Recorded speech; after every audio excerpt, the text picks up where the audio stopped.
தமிழ்நாட்டை பொறுத்த வரைக்கும் ஏடிஎம்கே டிஎம்கே தான். நீங்கள் புதுசாக உள்ளே வந்துட்டு நான் தான் உனக்கு திமுகவுக்கு எதிரான போட்டின்னு சொன்னால் பாவம் அண்ணா திமுக எங்கே போவோம்?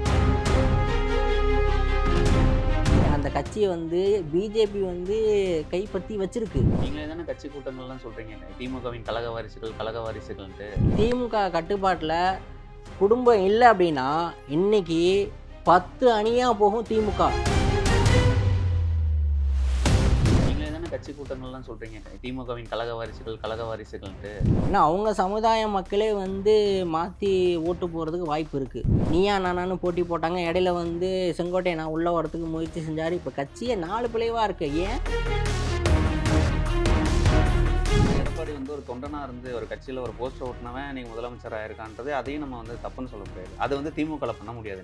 ஒரு கட்சி சார்ந்து குடும்பத்தில் இருக்கிற நபர் எல்லாமே இந்த நாட்டுக்காக உழைக்கிறாங்க. திமுக இருக்கிற எல்லாருமே கருணாநிதியோட வாரிசுகள் தான் சொல்கிறீங்க.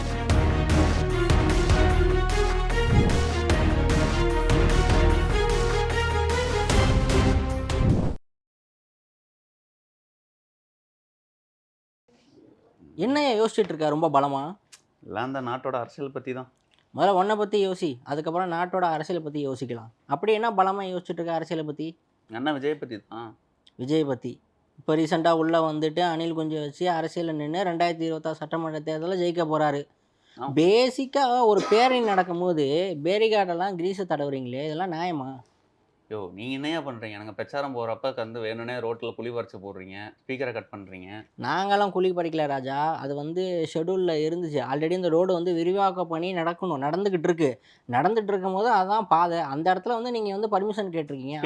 அப்படிங்கும் போது இடத்துல குழி நோண்டி தான் போட வைக்கலாம். ஸ்பீக்கர் ஏன் பேசும்போது ஏன் ஸ்பீக்கரை கட் பண்ணுறீங்க? இதை நானும் பார்த்தேன். உங்கள் விஜயே சொல்லியிருக்காரு, பேரணி நடக்கும்போது திமுகவில் வந்து வயரை கட் பண்ணிட்டாங்க. நீங்கள் யூஸ் பண்ணுறது ஒயர்லெஸ் மைக்கு.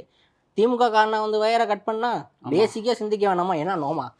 யோ நீங்கள் தான் கட் பண்ணியிருக்கீங்க பயத்தில். யோ நீங்கள் யூஸ் பண்ணது வந்து வயர்லெஸ் மைக்கியா, அது டெக்னிக்கல் ப்ராப்ளம். அது உங்களோட எலக்ட்ரீஷியனை போய் கேட்கணும். திமுக காரனை வந்து உங்களோட இது பண்ணால் நீங்கள் ஒரு ஃபோன் பேசிகிட்டு இருக்க, ஜாமரை வச்சு நம்ம யூஸ் பண்ணி ஃபோன் காலை கட் பண்ணால் கூட ஒரு நியாயம் இருக்குது. நீங்கள் உங்களோட டெக்னிக்கை வச்சு நீங்கள் வந்து வயர்லெஸ் மைக்கை யூஸ் பண்ணி மக்கள்கிட்ட வந்து கன்வே பண்ணிகிட்டு இருக்கும்போது அது டெக்னிக் ப்ராப்ளம் ஏதோ எரட் ஆகிடுச்சு. இதுக்கு திமுக என்ன சம்மந்தம்? விஜய் யூஸ் பண்ணது வயர்லெஸ் மைக்குன்னு உங்களுக்கு எப்படி தெரியும்? என்ன உழவு பார்த்தீங்களா? நான் உழவு பார்க்க தேவையில்ல, அதான் எல்லா மீடியா காட்டிக்கிட்டு இருக்கேன். 2 மைக்கு கையில் வச்சுக்கிட்டு ஒரு கையில் எக்ஸாம் பேப்பர் வச்சுட்டு தான் பேசிகிட்டு இருக்காரு. வயர்லெஸ் மைக்கு தானே, வயராக இருக்குது, வயர் இல்லாமல் தானே இருக்குது. சூரியவம்ச சரத்குமார் ஃபேமிலி மாதிரி முக்காடை போட்டுட்டு எல்லா மாநாடுகளையும் இருக்கீங்க தானே நீங்கள். எல்லா கட்சிக்காரன் எல்லா மாநாடு நடக்கும்போது உள்ளே போக தான் செய்வான். கட்சிக்காரன் மட்டும் இல்லை, உளவுத்துறை போவோம், போலீஸ் டிபார்ட்மெண்ட்டு போவோம். அவங்களுக்கு தேவை வந்து ஏதாவது கேஸ் ஃபைல் பண்ண முடியுமா அப்படிங்கிறது எல்லா உளவுத்துறையும் உள்ளே போய் வேவு பார்க்குறது தான் வேலை. அதுக்குன்னு கட்சிக்காரன் உள்ளே பூந்துட்டாங்கலாம் சொல்ல முடியாது. நீங்கள் யூஸ் பண்ணது டெக்னிக் ப்ராப்ளம், உடனே திமுகவை அடித்து தும்சம் பண்ணிட்டீங்க. இப்போ விஜயை பார்த்து பயப்படல நீங்கள்? நாங்கள் ஏன் விஜயை பார்த்து பயப்படணும்? அப்புறம் 50 வருஷமாக தமிழ்நாட்டில் ஆண்ட கட்சி, ஆண்டிகிட்டு இருக்கிற கட்சி. அப்படிங்கும்போது தமிழ்நாட்டை பொறுத்த வரைக்கும் ஏடிஎம்கே டிஎம்கே தான். நீங்கள் புதுசாக உள்ளே வந்துட்டு நான் தான் உனக்கு திமுகவுக்கு எதிரான போட்டின்னு சொன்னால் பாவம் அண்ணா திமுக எங்கே போவோம்? 50 வருஷமாக திமுக ஆண்டுச்சு, அவங்க குடும்பம் தானே மாற்றி மாற்றி ஆண்டுக்கிட்டு இருக்கு.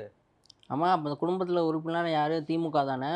ஒரு கட்சி சார்ந்து குடும்பத்தில் இருக்கிற நபர் எல்லாமே இந்த நாட்டுக்காக உழைக்கிறாங்க.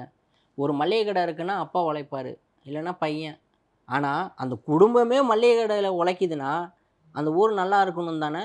அப்போ வந்து ஒரு குடும்பமே வந்து ஒரு கட்சிக்கு உழைக்குது, இந்த நாட்டுக்கு உழைக்குதுன்னா அதையும் நீங்கள் தப்பாக பார்க்குறீங்க. இப்போ திமுக இருக்கிற எல்லாருமே கருணாநிதியோட வாரிசுகள் தான் சொல்கிறீங்க. அப்படி நம்ம சொல்லிட முடியாது. ஆனால் எல்லாமே கருணாநிதியும் ஸ்டாலினும் சொல்லிட முடியாது. ஆணித்தனமா உங்களால சொல்ல முடியல, சொல்லிட முடியாது. ஒரு டவுட். அது எப்படிங்க ஒரு கட்சி சார்ந்து ஒரு தலைவர்கிட்ட இருக்கக்கூடிய தொண்டர்கள் எல்லாமே இவங்களோட வாரிசுன்னு நம்ம எப்படி சொல்ல முடியும்? வாரிசுன்னு நம்ம குறிப்பிட்டோம்னா பிறப்பு வந்து தப்பால் ஆகிடுது. ஒரு கட்சி தலைவன், அந்த தலைவன் எல்லாருக்கும் பிடிச்சிருக்கு, அதோட வழித்தோன்றலாம் எல்லாரும் வந்துகிட்டு இருக்காங்க, அவ்வளோதான். இதுதான் திமுக. நீங்களே தானே கட்சி கூட்டங்கள்லாம் சொல்கிறீங்க, திமுகவின் கழக வாரிசுகள்ன்ட்டு. கழகம்னா என்ன? 4 பேருக்குள்ளே கழகம் பண்ணுறது இல்லை. கழகம் அப்படின்னா அது ஒரு அமைப்பு. இந்த அமைப்பில் இருக்கிற நபர்கள் எல்லாமே வாரிசுன்னு தான் நம்ம குறிப்பிடுறோம். அப்படிங்கும்போது அந்த பொறுப்பை நம்ம தப்பாக ஆக்கிட முடியாதுல்ல. இப்போ அதெல்லாம் முடியா உன் தலைவன் பண்ணுறது கரெக்டா? உடனே ஏறி கையை கூப்பி என் நெஞ்சில் குடியிருக்குன்னு சொல்கிறாரு. நான் வேறு ஏதாவது சொல்லிட போகிறேன். 35 வருஷமாக சொல்லிட்டு இருக்காரு. அதை ஏன் நெஞ்சில் தான் குடியிருக்காங்களா? அப்போ அதுதான் நாங்களும் வாரிசுங்கிறோம். நெஞ்சில் யார் குடியிருக்கா? திருசா, நயன்தாரா இந்த மாதிரி நம்ம குடியிருக்காங்களா? என் உயிரினும் மேலான ரசிக பெருமக்கள் இதெல்லாம் வார்த்தைங்க. மக்களை ஈர்க்கிறதுக்கும் அவங்க மேலே ஒரு அன்பால் சொல்லக்கூடிய ஒரு சொல்லு. அது வந்து நம்ம வந்து பிறப்பு வந்து கொச்சப்படுத்துகிற மாதிரி நம்ம சொல்லிடக்கூடாது. இப்போ ஒன்றுமே இல்லை, இப்போ புதுசா அவன் தலைவன் உள்ள வந்துட்டாரு. உச்சத்துல கோடி கோடியா வாங்கிட்டு இருந்த நபர் இன்னைக்கு வந்து நான் களத்துல வந்து நிக்கிறேன் அப்படின்னு சொல்ட்டாரு. ஆ என்ன நல்லது பண்ணாரு? நான் விஜய் மக்கள் இயக்கமா நெறைய நல்லது பண்ணிட்டேன் அப்படின்னு சொல்றாரு. ஏதோ 1, 2 ஒரு சில விஷயங்கள் 1, குறிப்பிட்டு 2 சொல்றாரு. நூத்துக்கணக்கான விஷயம் இருக்கு. இல்ல விஜய் நெஞ்சில் குடியிருக்கும்னு சொல்றதுக்கு அவ்வளோ கோவப்படுறீங்களே! கருணாநிதி பல வருஷமா வந்துட்டு என் உயிரிலும் மேலான என் தொண்டர்களே, உடன்பிறப்புகளேன்னுலாம் சொல்றாரு. அண்ணா ஆமா. கூட பொறந்தீங்களா எல்லாரும்? உயிருக்கு மேலா தான் தொண்டர்கள நினைக்கிறனால தான் என் உயிருக்கு மேலான கழக உடன்பிறப்புகள்னு கலைஞர் அதே சொல்றாரு. மாரி தான்யா நாங்க எல்லாரும் விஜயோட நெஞ்சில குடியிருக்கோம்யா நாங்க. குடியிருக்கீங்களா? அது அது உங்களுக்கு பிரச்சனையே தெரியல. உங்களுக்கு வந்தா ரத்தம், எங்களுக்கு வந்தா தக்காளி சட்னி. கண்டிப்பா தக்காளி சட்னி தான். அதெல்லாம் விடு. இப்போ ஒரு கட்சி தலைவன் அப்டின்னா, அந்த கட்சிய சரியான முறையில வழி நடத்தணும். அடுத்த கட்ட நகர்வுக்கு அந்த கட்சிய வந்து உருவாக்கணும். நீ சொல்ற குடும்ப அரசியல், குடும்ப அரசியல்னு. இப்போ உங்கள்ட்ட குடும்ப அரசியல் இல்ல. அடுத்து விஜய் பையன் இருக்காப்ல. விஜய் பையன் வந்து அடுத்து வந்து வாரிசா உருவெடுக்க மாட்டாரா?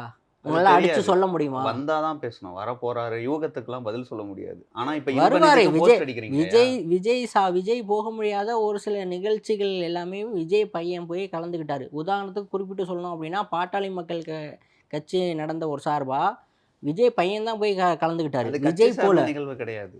கட்சி சார்ந்த ஒரு அது நிகழ்வு தான். விஜய் சார்பாவே அவர் கிடையாது. அப்ப யார் சார்பா அது போனாரு? விஜயோட பையனுடைய ஒரு ரிலேட்டிவ். அது விஜய் பையனுக்கு அழைப்பு பாட்டாளி வந்தது. மக்கள் விஜய் பாட்டாளி பையனுக்கு வந்த மக்கள் அழைப்புக்கு பாட்டாளி தான் மக்கள் விஜய் பையன் பாட்டாளி போனாப்ல. மக்கள் கட்சிக்கும், விஜய் கட்சிக்கும் என்ன சம்மந்தம்? யா கூட்டணி பேச்சுவார்த்தை நடக்குது.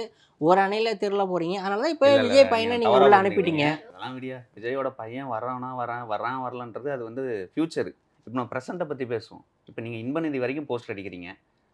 கருணாநிதி, ஸ்டாலினு, உதயநிதி, இன்பநிதி கிட்டத்தட்ட 4 பேர் சொல்ட்டேன்.